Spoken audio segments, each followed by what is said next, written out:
As William Arthur Ward said, "The pessimist complains about the wind. The optimist expects it to change. The realist adjusts the sails." And that's how we all have to be. We need to look at the situation and understand not what personality type are we, but what are we going to do about it? That any of us, in any moment, we always get to choose how we react. We get to choose our frame of reference. We get to choose whether we're pessimistic. We get to see things in an optimistic way if we want. But at the end of the day, the only thing that really matters is what do you choose to do? And so if you decide to fight the wind, to be angry, to argue about it, to complain, you're never going to go anywhere other than where the wind wants you to go. But if you remember that we have control, that we can react, that we can choose to adjust the sails, to harness the wind, to take us where we want to go, and instead of fighting against it and wasting energy, we learn how to harness everything around us. And as Alice Walker said, the most common way people give up their power is by thinking they don't have any. People lose sight of the fact that we always get a choice. No matter what happens in your life, the one thing that you get to choose at all times is the meaning that you ascribe to it. No one can take that away. No one but you gets to decide how you react, and your reaction is the bricks by which you build the life that you want. It isn't your intentions, it's not your thoughts, it's simply the things you manifest into the world. As you take action, the world reacts. As you take action, you progress. As you take action, you learn. As you build, you create things. And as you create things, you can construct a world that matches your vision. But it's understanding that you have that power. It's understanding that you always get a choice.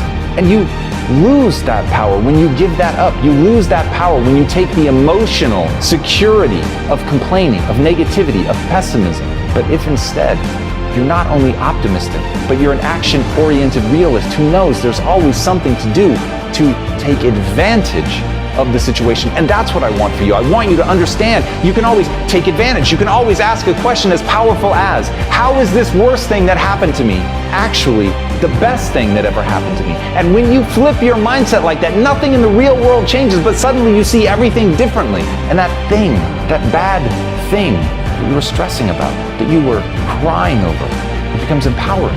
It becomes something totally new. And think about the way that you can transform the past simply by thinking about it in a new way. And when you do that, then you're going to be able to maintain your power and even grow your power, because it's coming from understanding that if you own your decisions and always respect that you can act, that you can choose to harness any situation.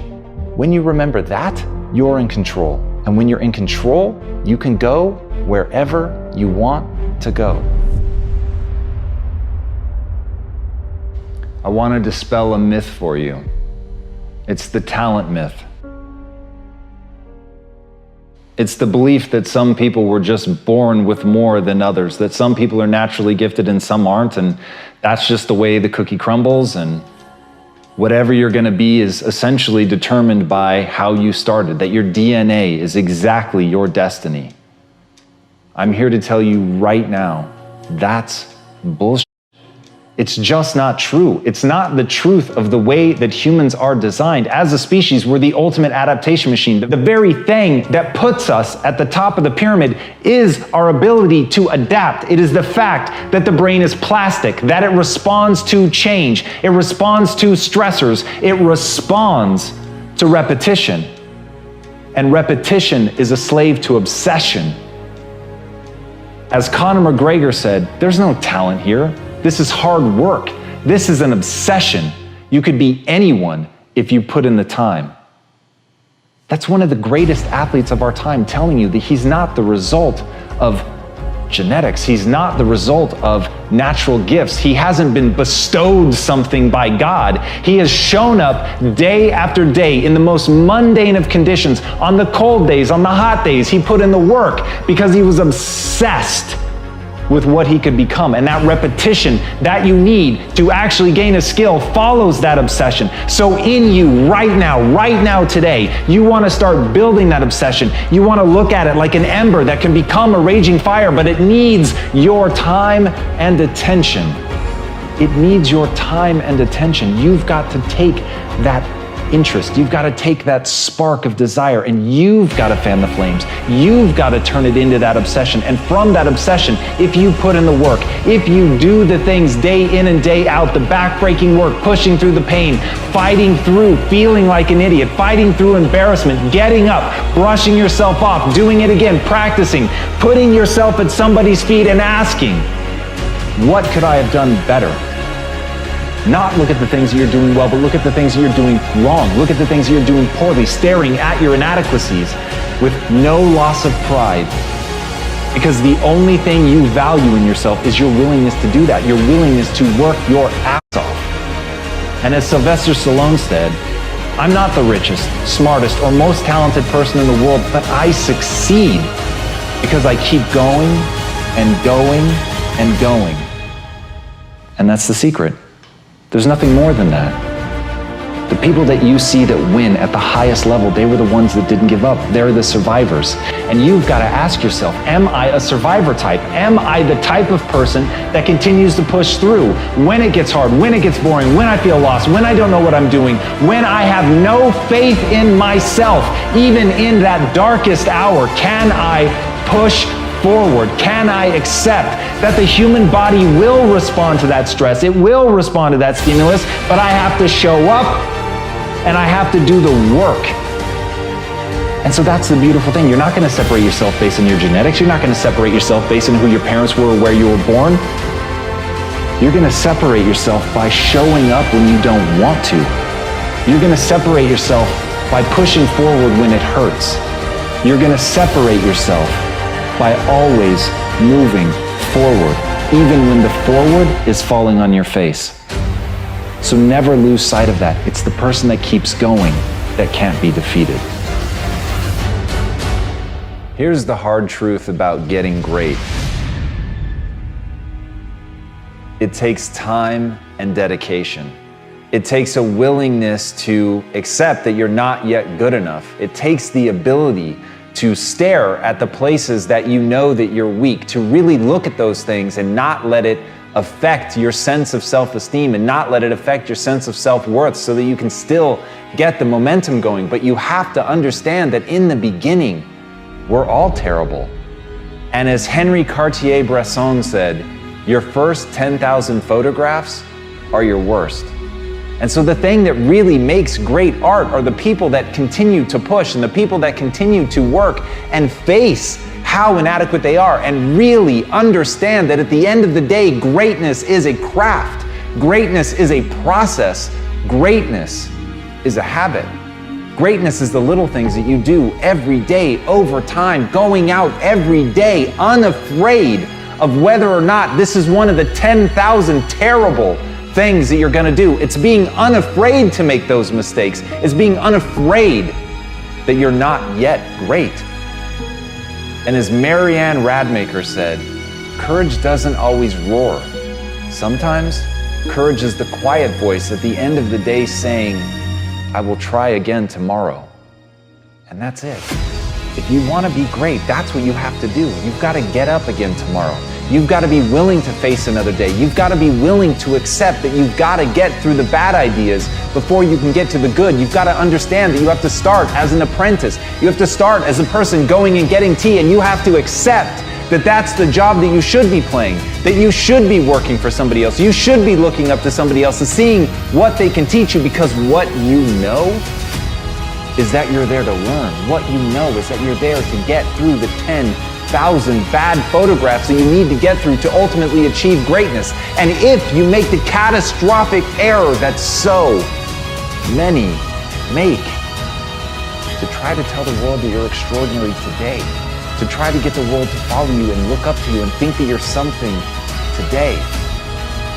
Because the people that really win are the ones that invest today, the ones that listen today, the ones that spend every ounce of their energy amassing mastery, getting better every day, working their asses off to improve their skill set, to relentlessly look at the things that they're not doing well, to understand that they have to break themselves down and get rid of all of their ego before they can really find greatness. Those are the people that we remember. So if you want to be remembered, if you want to achieve real greatness, you just need to have the courage to show up every day and take another swing, take another photo, try another task, do something that scares you, and do those little things over and over and over until you win. As Confucius said, better a diamond with a flaw than a pebble without. So many people are obsessed with becoming perfect that they never take action and they never learn to enjoy this moment. That may be one of the greatest tragedies any of us can face. That right now, whatever we are, however good we are, whatever we've accomplished, that we fail to enjoy this moment because we have a judgment about who we are deep down, because we haven't acted in a way that's perfect. And I get it, we have this drive, it's innate in us, we want to be great. It's one of the 5 primary human drivers to pursue mastery, to want to master something and truly be extraordinary. I understand the drive, but don't let it corrode you. Don't ever do something that eats you alive from the inside. You've got to have a vision of yourself that allows you to morph and change and learn from your mistakes. But if you value perfection over learning, then you're never going to become the person that you'd be capable of becoming. And as Anna Quindlen said, the thing that is really hard and really amazing is giving up on being perfect and beginning the work of becoming yourself.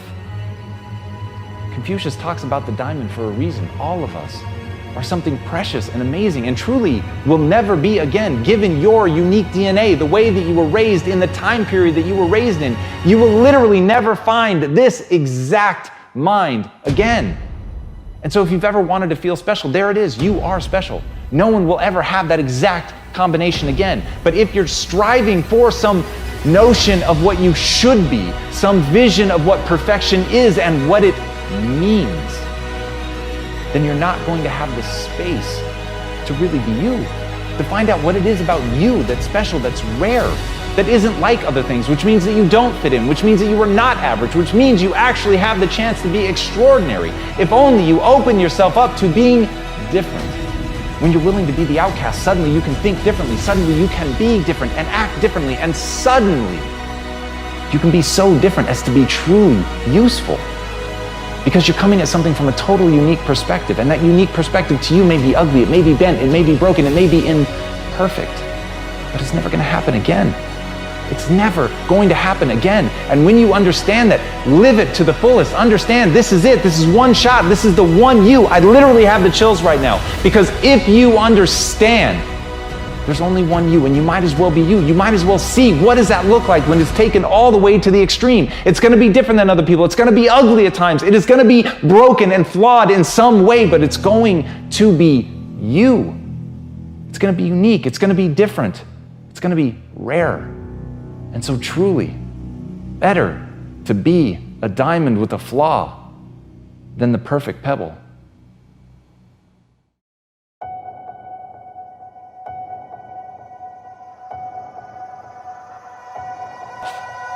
The reality is, if you want to achieve something great in your life, you've got to be willing to accept who you really are right now. You've got to know exactly what you're good at and what you're not. And the reason that the truth is going to piss you off is it's going to hurt.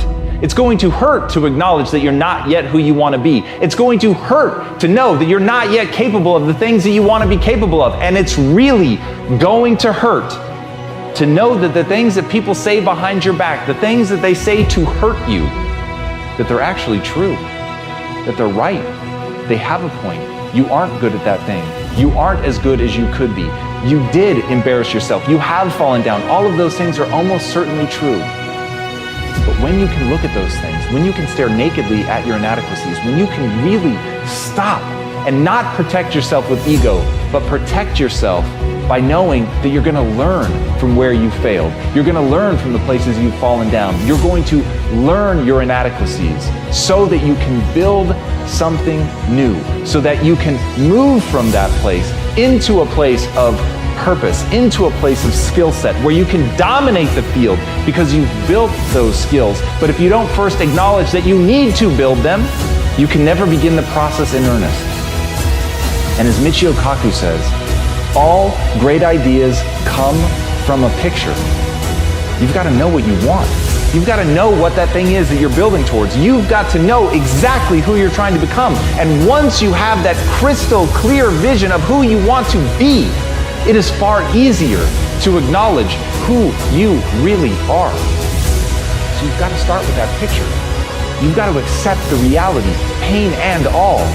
You've got to have that picture. You've got to know where you're going. You've got to know what the skills are that you need to build in order to get there. And once you do that, once you have that picture, and that picture is your obsession, it's the thing that you think about, you dream about, you put it up on your wall, you tattoo it in your mind, you know exactly who you're trying to become.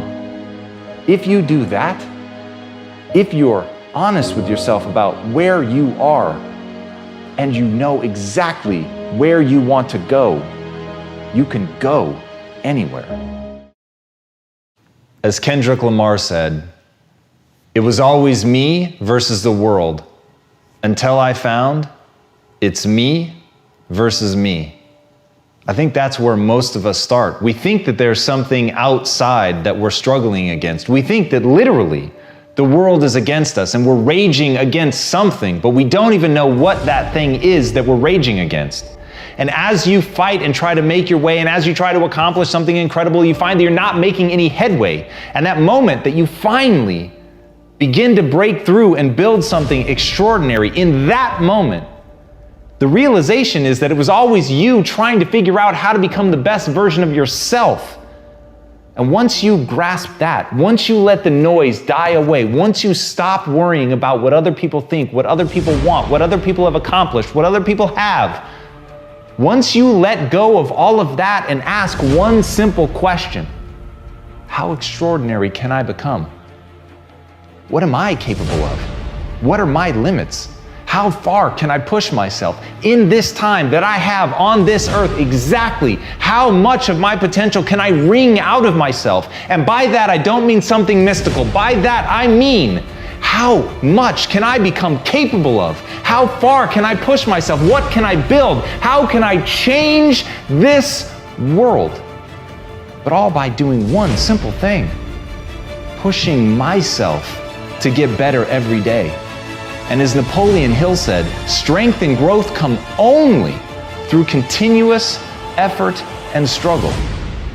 So the irony is, when you let go of trying to please the world, when you let go of trying to change the world, when you stop trying to move mountains, you will realize that a far harder struggle awaits you. And that struggle is becoming something new.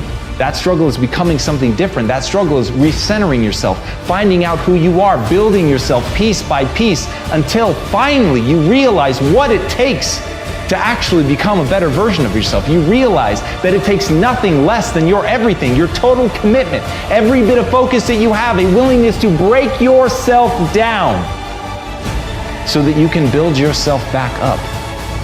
But if you're willing to put in that effort, if you're willing to transform, if you're willing to change and fight and struggle, you will be rewarded with growth. You'll be rewarded with improvement. You'll be rewarded with the ability to close your eyes, imagine a world, and then open your eyes and make that world come true.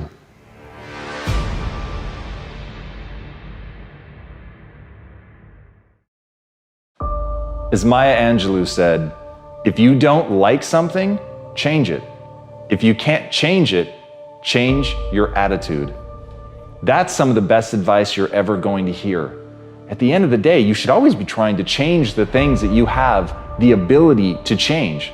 But there are inevitably going to be things that you can't change, but you're never helpless. You're never a victim. In that moment, you still have the unbelievable ability to choose to look at it in a new way, to choose to reframe it. And in that reframing, you change everything. You don't just change your own neurochemistry. You're not just changing the way that you feel. You're actually changing the way that you're going to approach the problem. Something that was moments before, something that seemed impossible, something that was breaking your will to continue to fight. with a change in attitude becomes something completely different. And as Hans Selye said, adopting the right attitude can turn a negative stress into a positive one.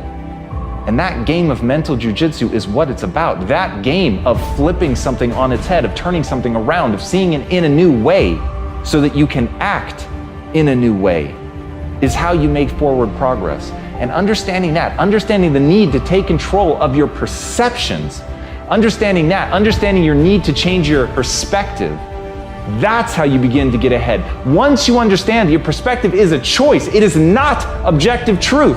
Burn that into your mind. It is not objective truth. The world that you see around you is simply the perspective through which you see it. All of life is a funhouse mirror. And when you acknowledge that, when you understand that you're looking at a distorted view of the way the world is, you realize that you can adopt a different distortion. You can adopt a distortion that allows you to see things more clearly, that allow you to see things in a way that empower you. And that should always be the first step, is figuring out not what is, not what you can change, but instead understanding what you need to change it to. And understanding that that change comes from inside you. It isn't a manifestation that you have to make in the outside world first. It's a change you have to make inside yourself. It is a shift of perspective. It is simply stepping to the side of what you're used to and how you're used to seeing things, and understanding that in reframing things, you take that negative and turn it into something that builds you up. But you've got to choose. You've got to decide. You've got to believe that you can do it. But once you believe that you can see things in any way that you need to reach your goals, your life will change forever, because you'll actually reach your goals.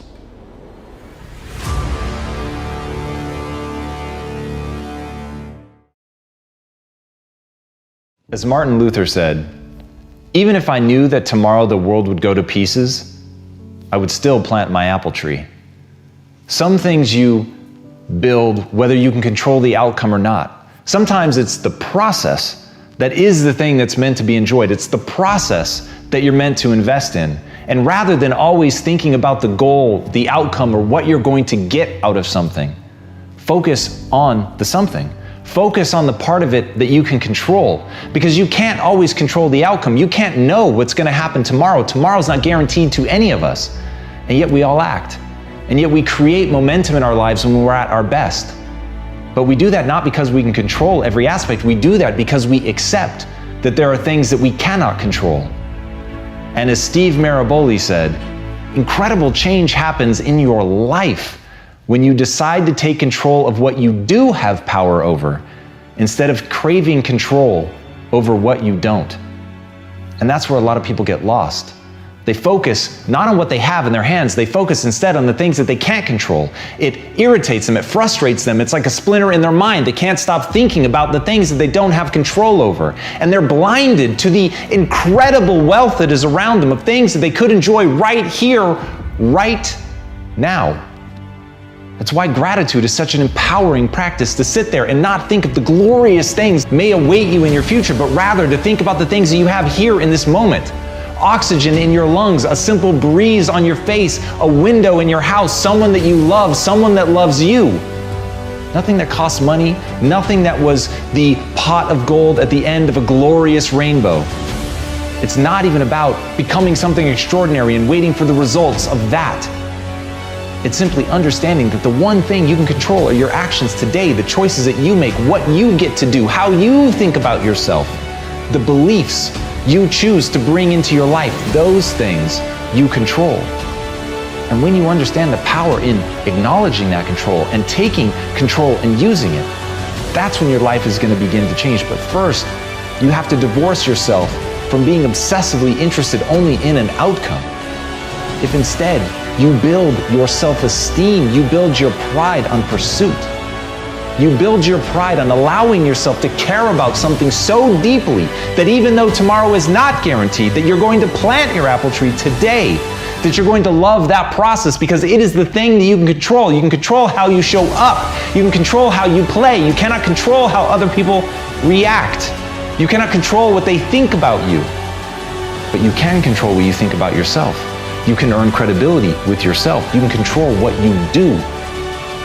And when you take full ownership of that and realize that your life is an exact reflection of your choices, of the things that you could control and what you did with them, then everything begins to change. You're not looking to blame somebody else. You're not even worried about anybody else. You're just asking one simple question. What can I do right now, regardless of tomorrow, to improve my life today? Focus there, and you'll enjoy every day of your life.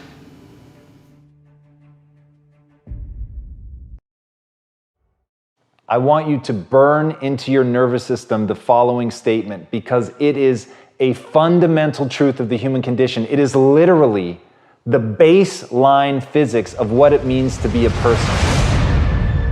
As Earl Nightingale said, we become what we think about. And that's an idea that I want you to hold firmly in your mind. That's something that I really want you to internalize. I really want you to stop right now. Whatever you're doing, I want you to stop, lean into this video and listen to what I'm saying. You will become what you think about. Really think about that for a second, as if it wasn't just a phrase, as if it's more than just words, as if it were a truth about how the brain works, because it is.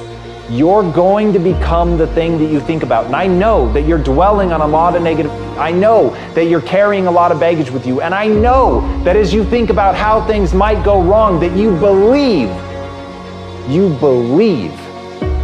to the core of your being that you're just planning for the hard times. But the truth is, you're going to become those things that you fear. You're going to become the things that you dread. If you're thinking about all the things that you've done wrong in the past, you are going to simply continue that cycle.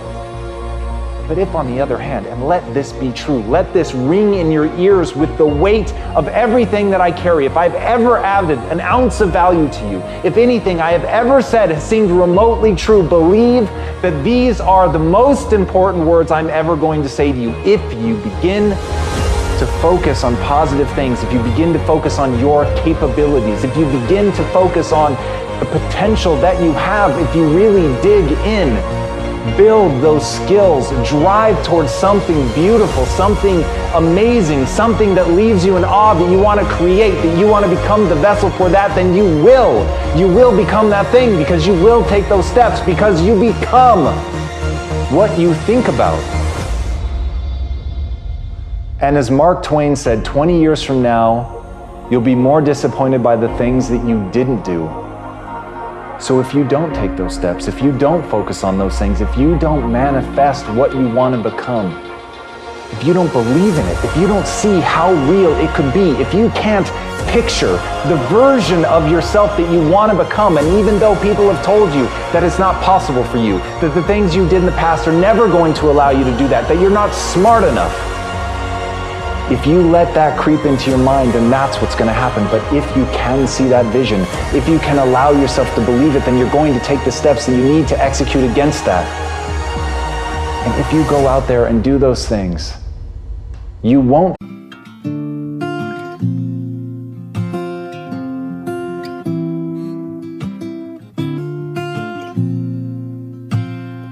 I hear a lot about sinners. Don't think that I'll be the same, but I might go down to the river, 'cause the way that the sky